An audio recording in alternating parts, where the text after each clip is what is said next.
Hi, class. Today we're going to talk about Nagel's objection to moral luck and more generally about some of Kant's counterintuitive commitments in his system. So, Nagel develops this important and interesting concept called moral luck.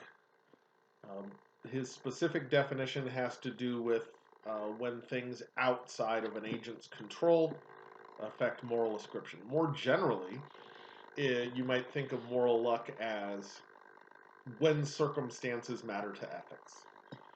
So, first let's talk about commitments, specifically Kant's commitment regarding moral luck.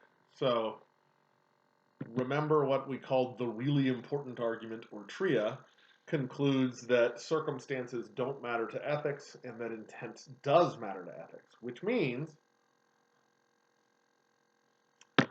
Kant is committed to saying that there is no such thing as moral luck, that there has never been a single case of moral luck in the history of mankind. That's what he has to say, because for him, ethics is pure a priori independent of circumstances.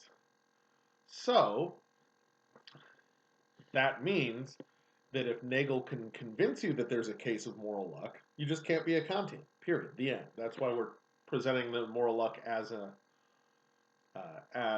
objection to Kantian ethics. And we're going to follow Nagel in doing that in two ways. First of all, we can just develop what the concept is and talk about some examples. The problem is the examples aren't really going to do the job because it's not like Kant didn't know such examples existed. And instead, um, examples just represent conflicting intuitions, that Kant just does not have the same intuitions regarding these examples that Nagel does. And so Nagel's going to have to go beyond examples and then argue that moral luck's a real phenomenon. So we'll talk about how that goes as well.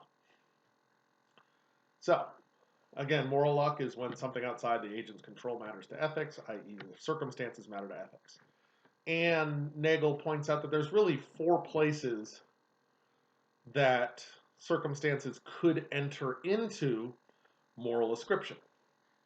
And these are four kinds of possibilities, and they're systematic. So the first kind he calls constitutive moral luck, because it's how you're constituted, literally things you could be born with that could affect ethics. The second thing is what the second type he calls antecedent moral luck, roughly speaking, anything between when you're born and before the point of action that we're evaluating. That is, before the action. The third kind of moral luck is circumstances at the point of action, when the act itself is happening. And then last are circumstances after, or as we like to call it, consequences. So notice Nagel gives kind of a complete depiction here. These are the four places where moral luck could come into play. So what kind of things might you be born with that affect ethics? Well, let's talk about it. So first of all, not everything you're born with is going to ever affect ethical ascription. I really doubt your eye color ever will. But let me give one example. So something I was born with was, I have a large family, and I was born with the propensity to become large and strong. My spouse was not. And so how might that ever impact ethics? Well, consider this example. Say that I'm walking down a path. I see a kid with a broken limb on the path, let's say in a way that it's safe to move them.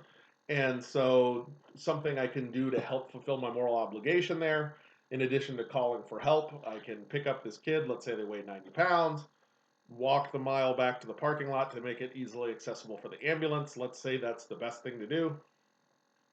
And I do so. No big deal.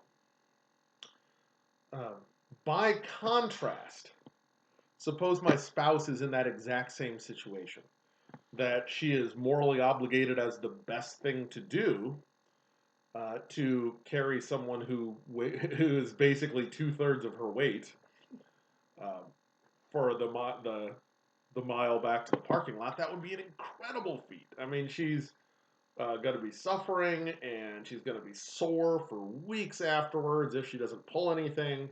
And so we both do the same act, but it seems like, and here's an intuition here, it seems like because she's invested much more in it, that her act might be considered more valuable than mine. That she sacrificed lots and lots and lots, whereas I sacrificed very little. And so if you have that intuition that when it's much, much, much harder to do the right thing, then doing the right thing counts more, then that would be an example of constitutive moral luck. Just because of how I was born as a person, uh, my genetic propensity to go towards Sasquatch just made it much easier for me to do the right thing than my spouse. Um, so again, that rests on the intuition that if it's easier for someone to do the right thing and harder for someone to do the right thing, that somehow the sacrifice matters. So why think that? Well, imagine if I,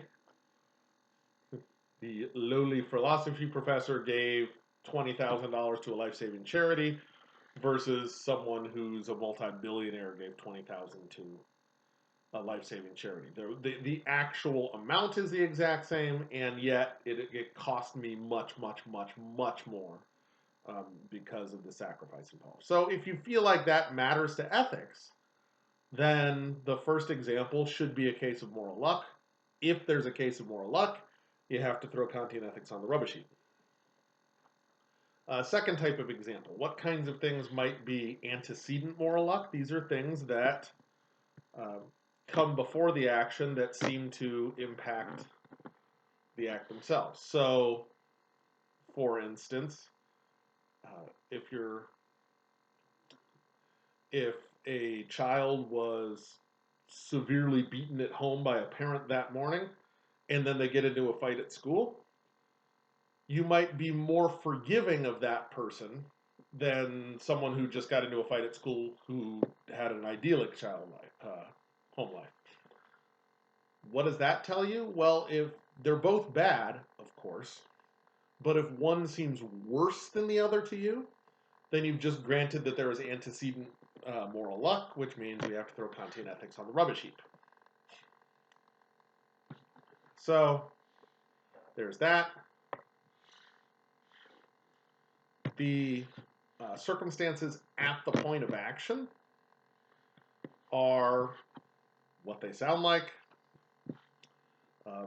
but they relate to kind of in terms of if it's more sacrifice, like the first example. So let's say I come home from work tonight and I hear my neighbor's carbon monoxide detector going off, and so I go into the house and I wake them up, get them out of the house before anything bad could have happened to them.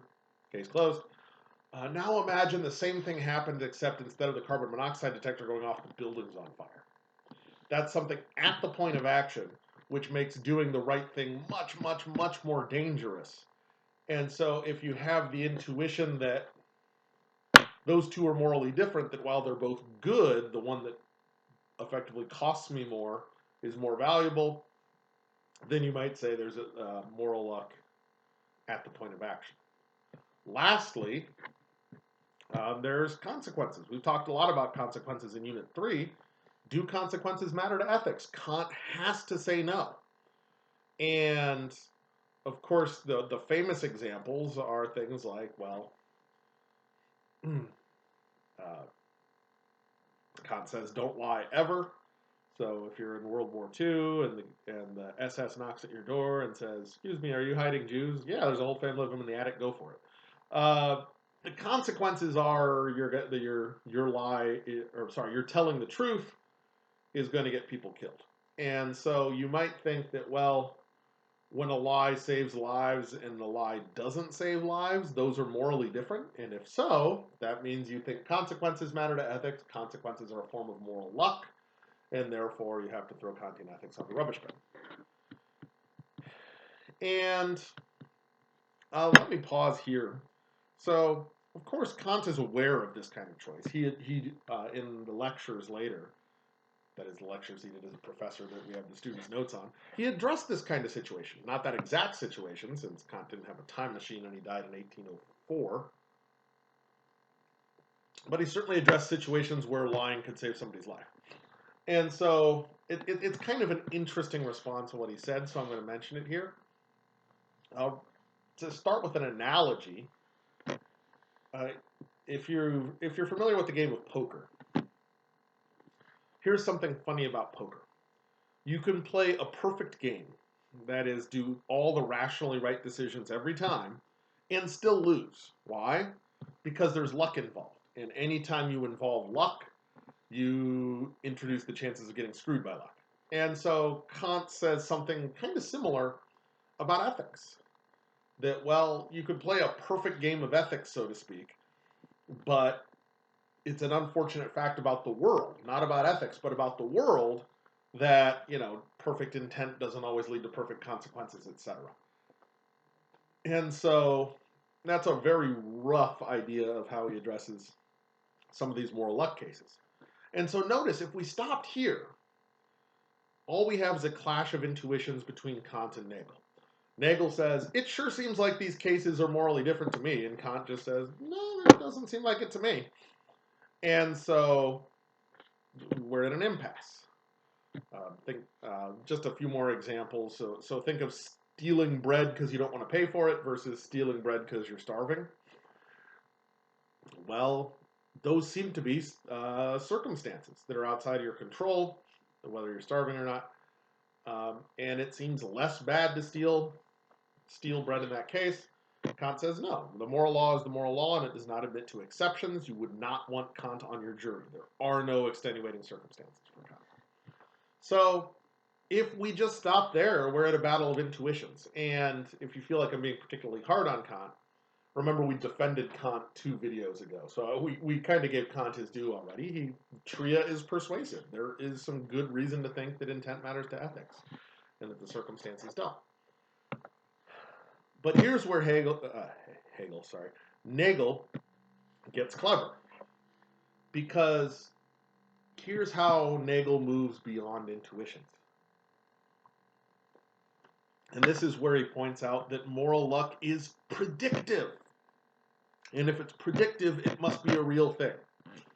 So let's unpack that a little bit. The one example I already gave, quite intentionally, was when the child was abused. And if you're familiar with those kind of cases from an academic standpoint, there's what we talk about as the cycle of abuse. That if you were abused as a child, you are overwhelmingly more likely to abuse your own children. And that seems to be something that Kantian ethics is incompatible with. So let me do it this way. In my critical thinking classes, we always have Mickey's quiz casinos where you can bet your own points. Suppose I opened a quiz casino and I said, all right, class, here's 2 people, person A, person B. If you don't know anything about those people, and I tell you one of them but not the other beats their children, would you bet on one over the other? No, it's just a coin flip. It's 50-50.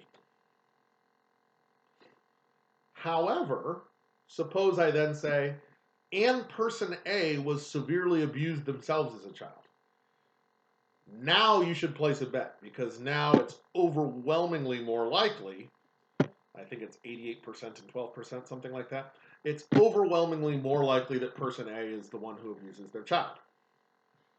Okay,